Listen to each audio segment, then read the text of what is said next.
The world is full of terrible content, and it's becoming harder and harder to find soul feeding content in the sea of soul destroying content that has engulfed our culture. Jack Beers is my guest today. Jack is passionate about developing content that is soul nourishing, engaging, and entertaining. Our conversation covers many topics from what it takes to grow and flourish in our spiritual lives, the power of a single gesture of goodwill, what it means to really prepare for Mass, and his views on how good content can re-energize the Catholic Church in America. Listen, reflect, enjoy, and share. Hi, I'm Matthew Kelly. Welcome to Profoundly Human. Today, we're visiting with Jack Beers. Jack, welcome. Good to be here with you, Matthew. How are you today? I'm doing great. So tell me, favorite food? Favorite food?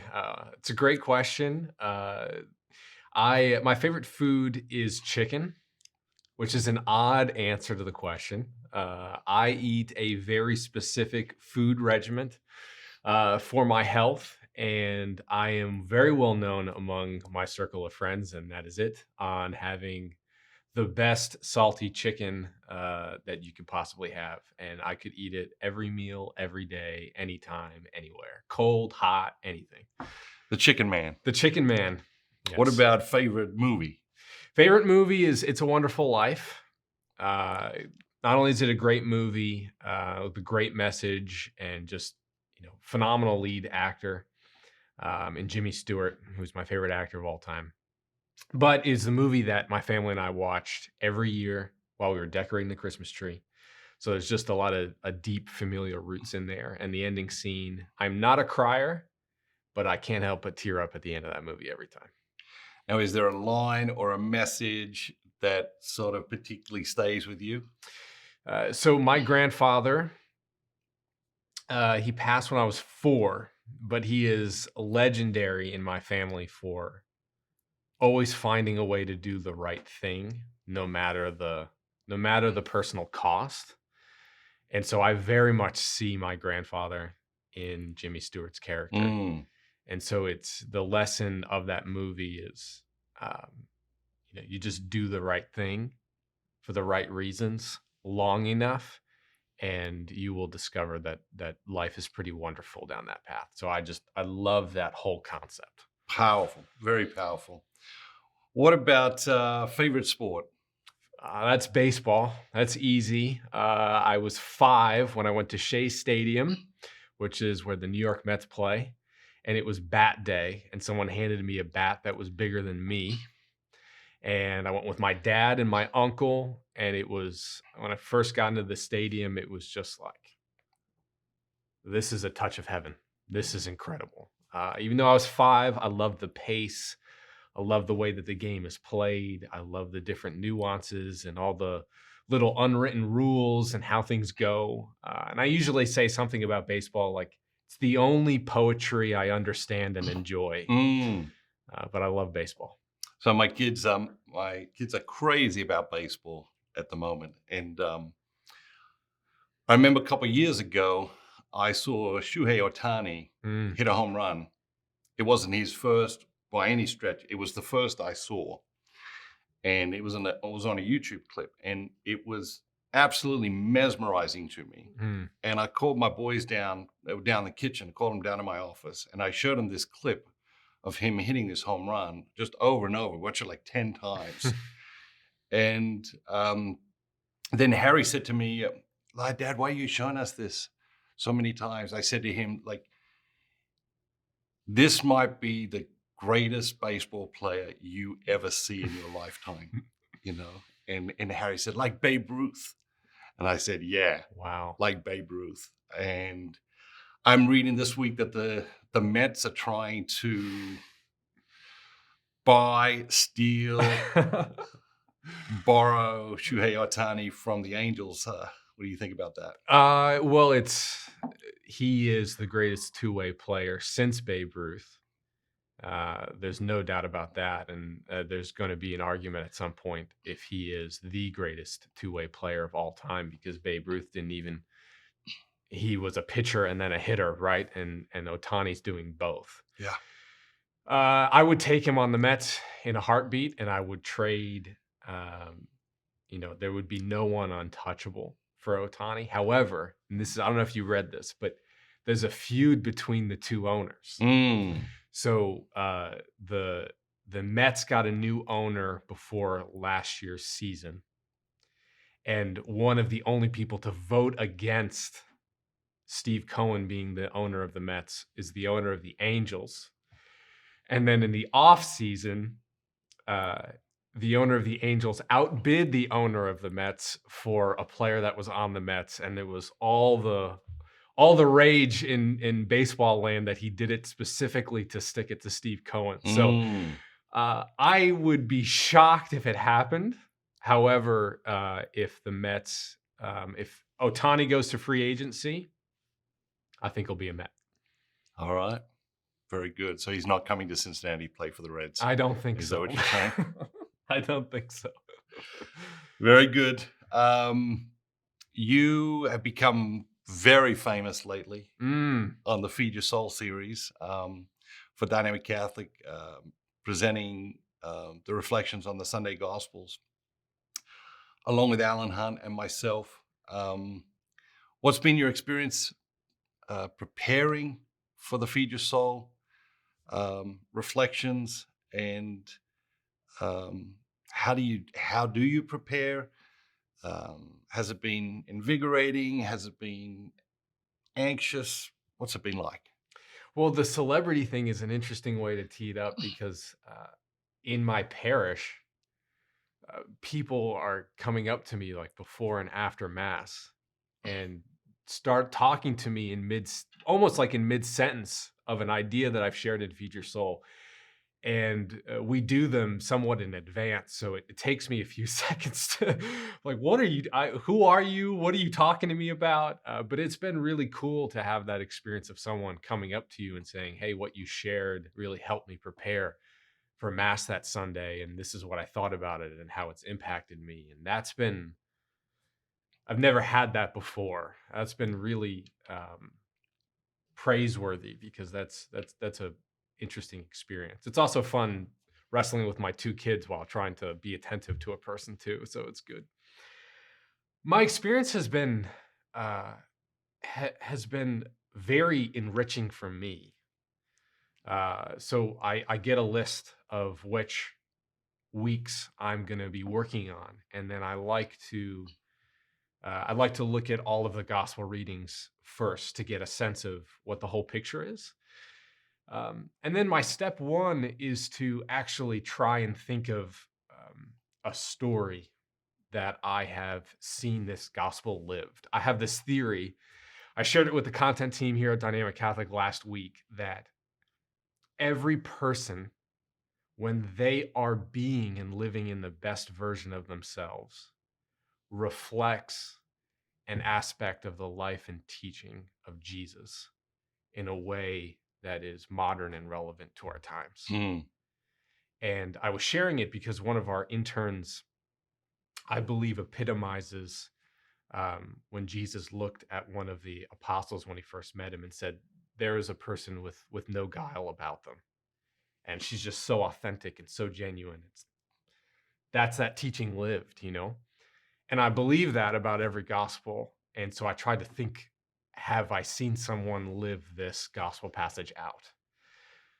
And I'll go right with that if I've seen it, and the Holy Spirit helps me to remember it. If not that, then I look to see what great people have written on the subject, journals that I've written in the past and reflecting on that gospel passage, or a great homily that I've heard that I can then turn and reflect.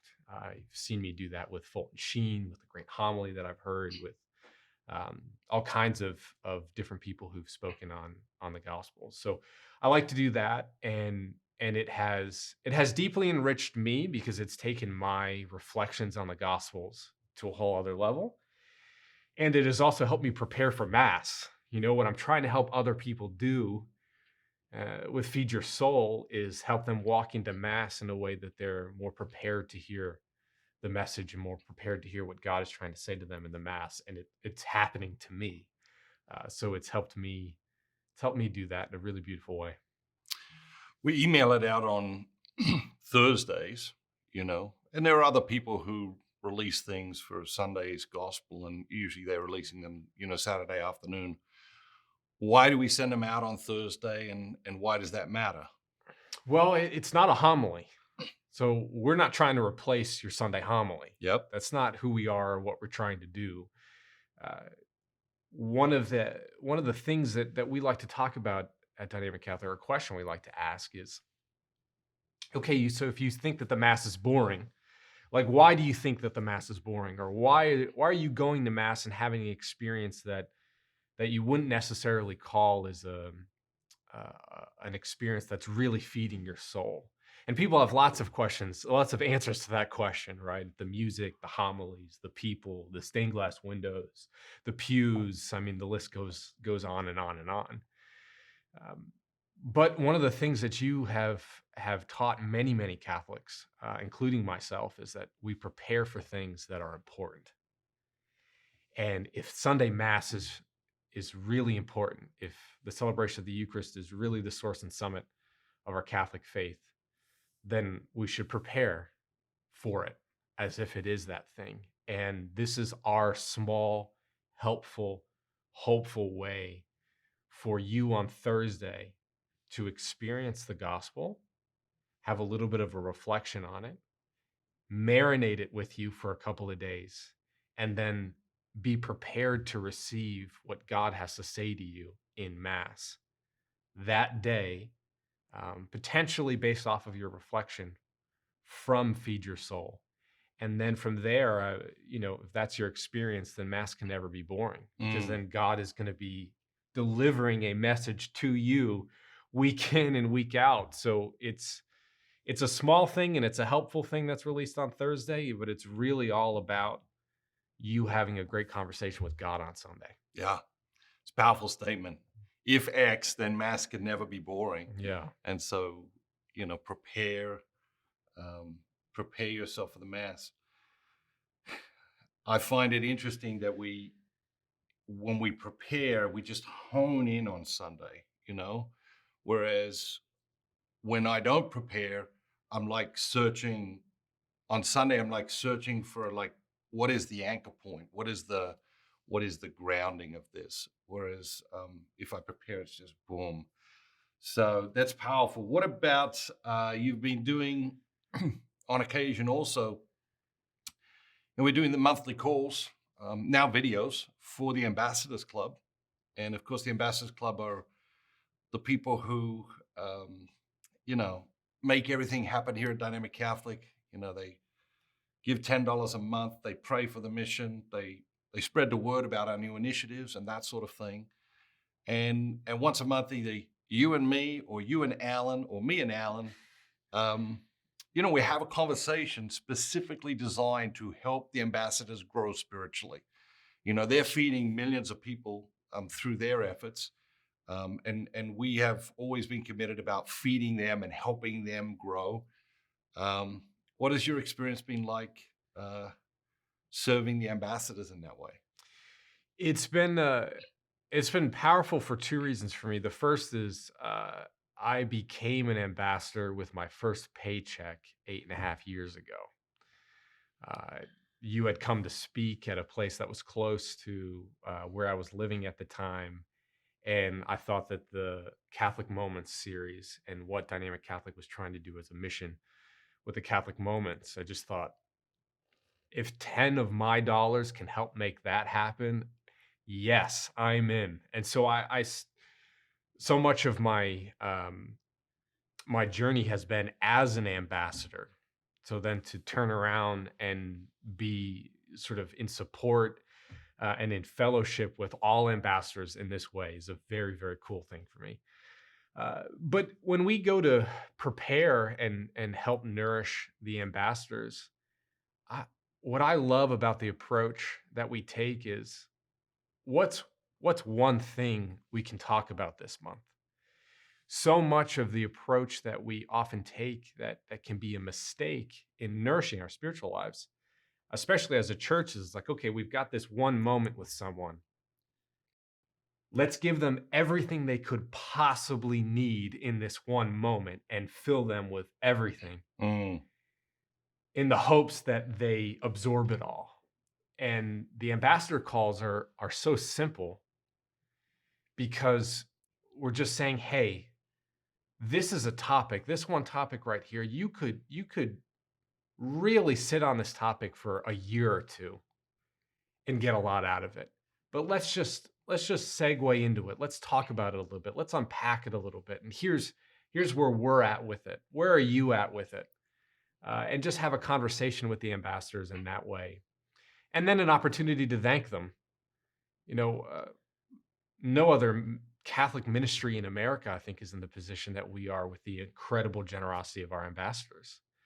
And it's hard to communicate to ambassadors how enormously grateful we are and how, we're praying for them all the time, like literally, not just word, like we're literally praying for them all the time. And we really care about their spiritual well-being. So it's a privilege in that way too. This, nobody knows yet other than the ambassadors, but this fall we're releasing some resources around the fourth quarter of people's lives. And, the book is called No Regrets. And then there's a sort of a workbook, which is sort of like the ultimate guide to the fourth quarter of life. We've done a number of sessions with the ambassadors around this topic of fourth quarter. Have you been surprised at their response? Or what are your reflections on their response? So the first time we talked about this, the No Regrets program, the previous month, Alan and I had done one. And we did it on Alan's upcoming Bible study on Genesis. And it was the first time people I didn't know who were ambassadors emailed me and said, I'm so excited. Thank you for that conversation. It was really enriching. I never thought about Genesis in the way you and Alan are approaching it. Can't wait for it. Thought, wow, that was really cool. And then the first conversation on No Regrets happened, and it was like a storm. The number of people who were reaching out and saying, I'm not in the fourth quarter of my life, but I'm in the second quarter of my life, but I really needed to hear that. I hadn't thought about life in that way. And then the people who are heading into their fourth quarter who say things like, there is literally nothing out there helping me to approach the fourth quarter in a way that I can flourish. I remember we were doing some work with parishes around dreaming, and I was at an event where we were trying to help a parish imagine a bigger and better and brighter future for their parish by imagining a bigger, better, and brighter future for themselves. And there were people who were in the fourth quarter of their life who would come to me and say, that bigger, better, brighter future is for first, second, and third quarter people, not fourth quarter people.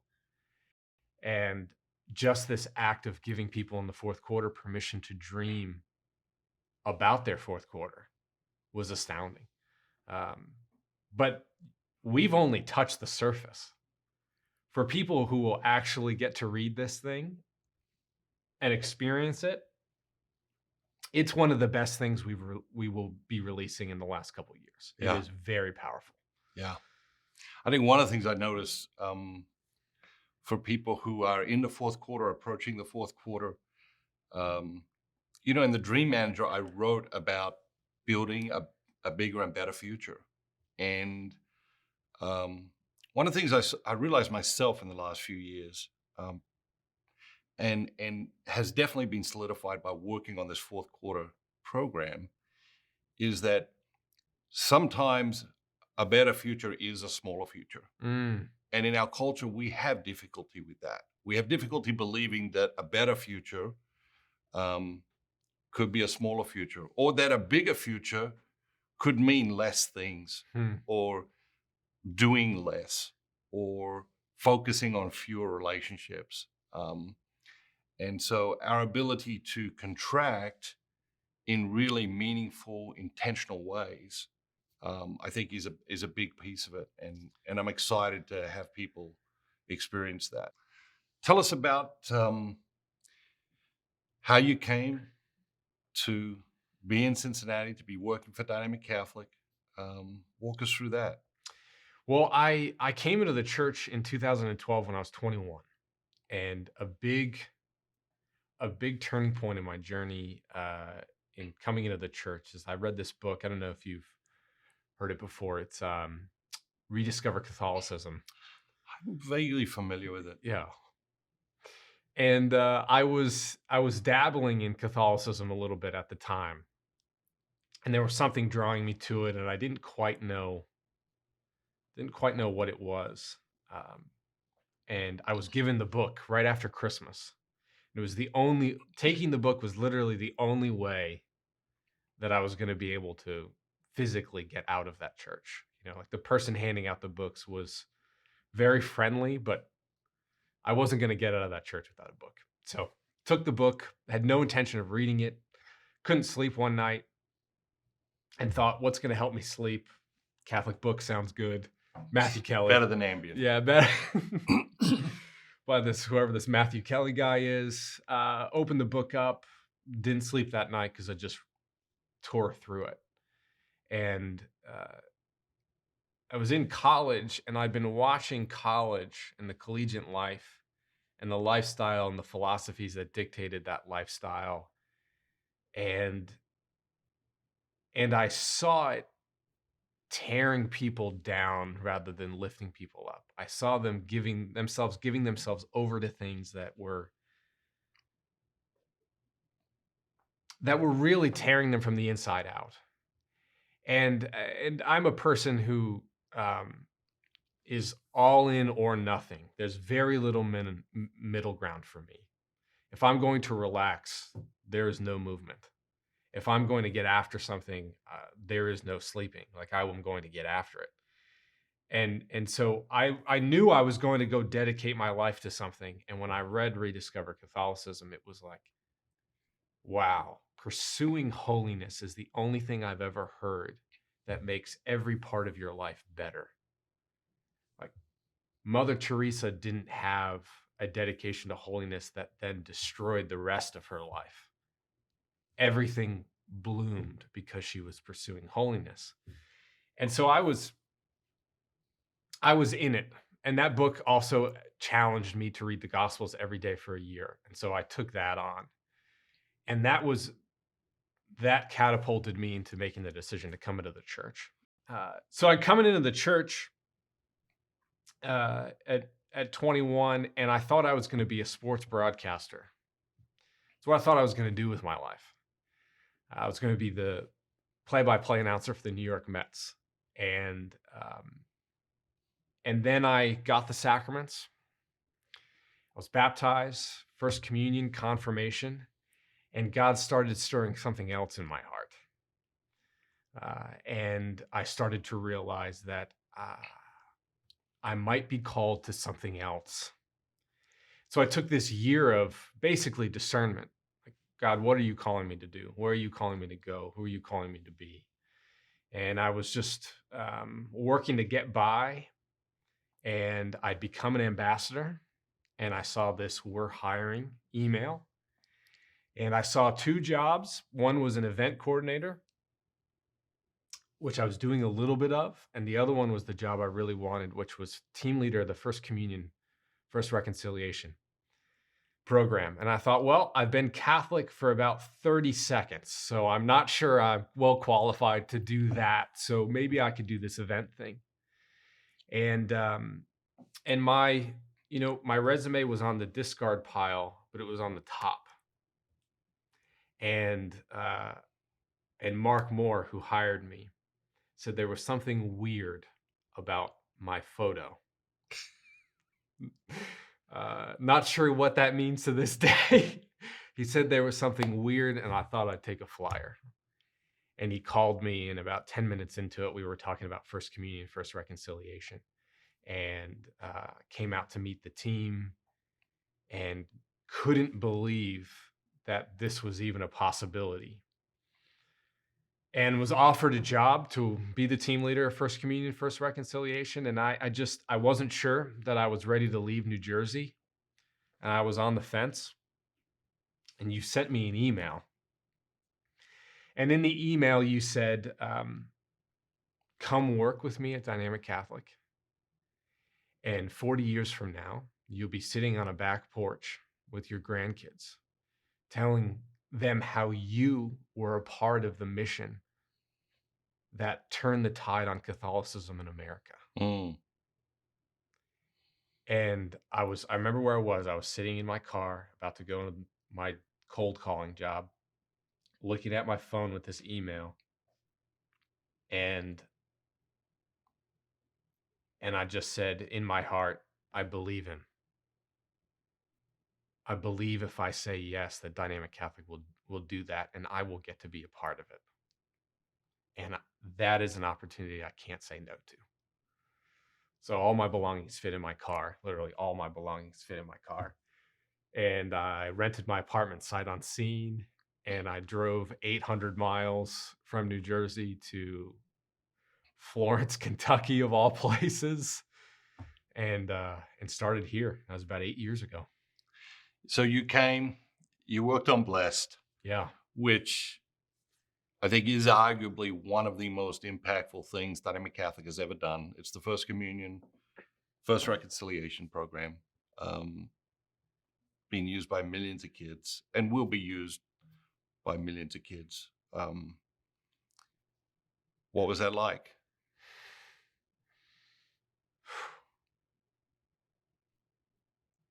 Well, it's hard to describe that time period for me. When you're single, you hope you have an opportunity to pour your whole life into something that is meaningful and impactful. And very early on, when we sat down and you told me what the vision was for Blessed, the animation, and I saw the early illustrations, and I read the workbook, and I thought, wow, I have an opportunity to pour my whole self into something that will help children believe that Jesus loves them enough to always forgive them and to always be with them. Mm. And I still can't think of a better opportunity. Fred Rogers is one of my heroes, and he wrote something. He said that every person who helps a child is a hero. And I was given an opportunity to be a hero on an unimaginable scale. And I know that we have problems now with the world hero, and we think that they have to have capes and magical powers and all those other things. And it's probably a little weird for someone to refer to themselves as a hero. But I'm totally comfortable with it because I believe what Fred Rogers said, which is someone who is kind and loving to a child, is a hero. So that was deeply personally impactful in that way. And then it was amazing personally for me because I got to know my wife on that project. She worked with me very closely on that project. And then I got to do something I'd always dreamed of doing as a child, but never thought it would be possible to do, which is work on an animated series. And you and I worked on those scripts quite a bit together. But to be able to write those episodes with you and to see them come alive is amazing. And for anyone who's watched Blessed before, there are a couple of hidden inside jokes in there that are worth looking at. For example, there's a snake in episode 2 of the first season of First Communion, And I had named the snake Lucifer for obvious reasons. But someone, maybe at this table, maybe not at this table, insisted that that snake be named Jack. So there's lots of little things in there, but it was a blast. It was really, really meaningful. What did you think, feel, experience when it was all together? When the box was there, you've got the workbooks, you got the leader guides, you got the DVD set. What was that feeling like? Indescribable, yet nothing like what it was like to see the first email come through of a dad who was traveling to with his small child to the hospital, and staying overnight because of the distance, once a week for a month because his kid was struggling with cancer, and that they would watch those videos together in the hotel room, and that those videos gave both of them the hope and the faith that they needed to embrace that challenge in their life. Mm. Now, that was something. So was the moment that the first email came through of a mom who was homeschooling her daughter because her daughter was having some health problems. And her daughter was the only one who went through Blessed. The rest of the kids went through something else because Blessed was the only thing that could be self-contained in the home and was available online that she could order for free and just show up in her mailbox. And when it was time for the first reconciliation, the only one who was excited was her daughter because she had seen Ben and Sarah go to confession Mm. and meet Jesus there. And she wanted to have that encounter with Jesus, and she was excited. She wasn't nervous or scared or anything. And she was the first one in. Wow. It's like, and that keeps happening. Those were the first two that came up. But those things keep happening, and I've stayed on the blessed email train so that I can continue to be nourished by those things. But that's happening all across the country all the time. And that's just amazing. Yeah. Today, you are leading the content team here at Dynamic Catholic. There's an insatiable desire out there for great content. People are always contacting us saying, you should do something on this, you should do something on that. What's your role like? What's your team like? What's your vision there? Best role of my life, no doubt about it. So leading the content team, yeah, we get a lot of ideas, a lot of people who want to do a lot of things, and a lot of ideas that we as a team have, and those are great. Having the discipline to say not yet is a beautiful thing and a challenging thing because we want to release as much life-changing content as possible. But Dynamic Catholic has been built on great content, on life-changing content. That is the bedrock of Dynamic Catholic. It's you on the road for 15 years, delivering incredible content, writing books that feed people's souls, and today it's Dynamic Catholic in collaboration with you on a regular basis, continuing to deliver amazing, life-changing content. There's this message of Jesus in which he talks about that the eye is the lamp of the body, and the eye can either let darkness in or let light in, and 99% at this point of content that exists in the world is letting darkness in through the eyes and is soul destroying. And us as a team, we very much feel called to being the group of people that are providing the light for the eyes of God's people and God's children and helping feed their souls. And at its highest level, like That's why we get out of bed every morning. Mm. Um, it's that. From a practical standpoint, I mean, um, we are a very dedicated organization. We're an organization that works very hard, and it's no different on the content team. We bring a newsroom, old school newsroom mentality. It's the only place ever known that can create amazing content very quickly. And because we need to compete with the constant newness of content that exists out in the secular world, and it needs to be new and fresh and lots of it, prolific.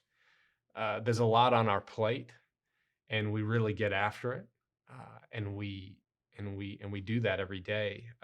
It's taken a while for us to find um, the core team in order to do this work, who believes in the mission and believes in the approach. But man, do we have it now, and we'll continue to add to that team. But it is an absolute blast coming to work every single day with that type of purpose, with that kind of directive to create life-changing, prolific content, and then to work with the kind of people I work with every day. What would you say to someone who's thinking about applying for a job at Dynamic Catholic? They see those new roles we announce every month, or they visit the website and they see the list of roles that we're searching for talented, committed people for. What would you say to that person? Um, I have a spiel that I give, and I give it to people who have reached the process right before they come in sight to meet Dynamic Catholic.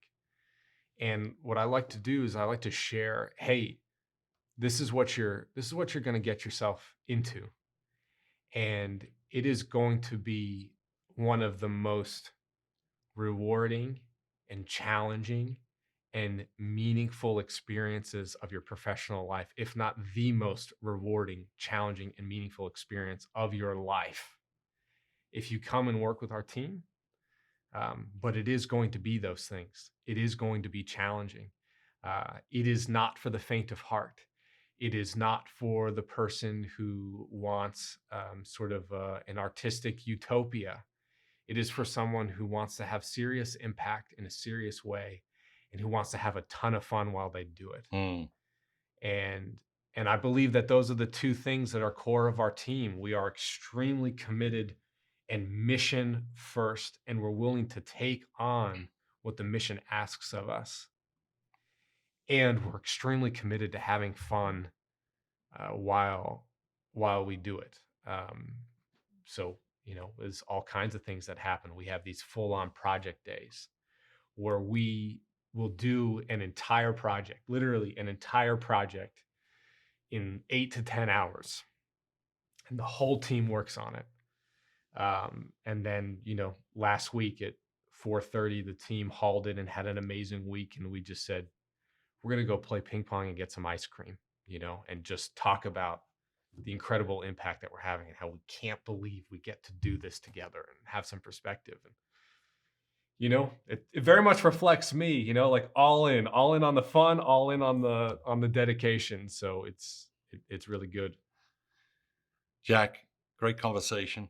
I look forward to us getting together and talking some more. Me too. Thanks for having me, Matthew. Thank you. Have a great day. You too.